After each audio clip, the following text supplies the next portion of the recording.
Welcome to the Appalachian Heritage Woodshop, woodworking with an Appalachian flair.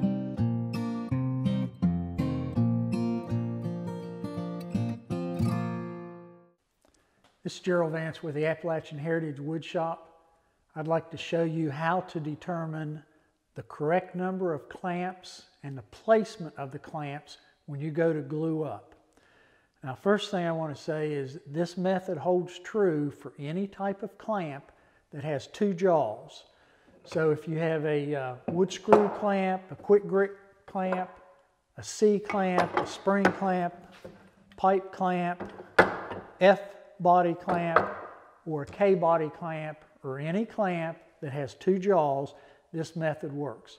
This method does not work with any specialty clamp, such as a band clamp, or a miter clamp, or a face frame clamp, or a spring clamp, or any specialty clamp. So let me get these clamps off here and I'll show you how to determine the correct number and placement of your clamps when you do a glue up. Now, this method of determining the number of clamps and the placement of clamps holds true whether you are edge gluing, face gluing, or edge to face gluing, or even gluing to a form. It doesn't matter. This holds true for all of those. Now, I've got a couple of boards here and a couple of K-body clamps to show you the correct method for determining where and how many clamps. Now, I've got a contrasting wood here to show you where the glue line will be. So the first thing you need to do is from the head or the jaw of the clamp is you want to draw a line 45 degrees out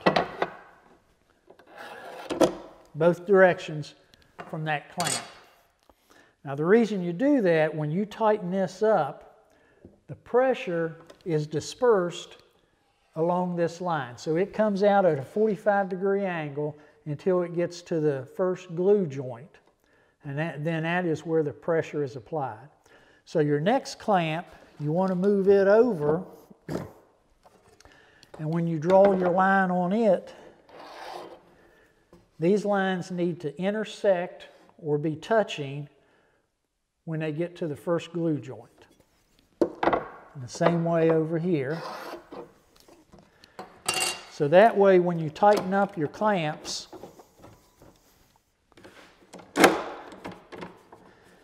you know that this pressure is being applied all along this glue joint. Now, if you notice, the wider the board is next to the head or the tail of the clamp, then the further apart you can space your clamps. So let me show you how that would affect your placement of the clamps. If you had a narrow board next to the clamp, as you can see, a 45-degree angle, that means this is going to have to move out this way quite a bit, and this one out that way. And you can see 45-degree angle, you're going to have a big void here, so you would have to have another one in the middle.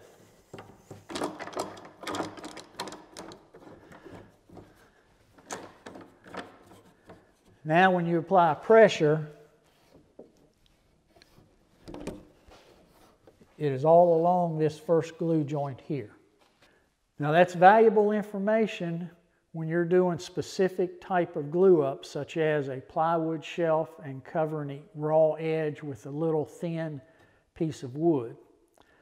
What you can do is put the wide board next to the jaw and the narrow board in the middle, and your pressure is dispersed more evenly and requires less clamps. So now you know how to determine the correct number of clamps and the placement of your clamps. So the next time you glue up, you'll know exactly where to put them and how many.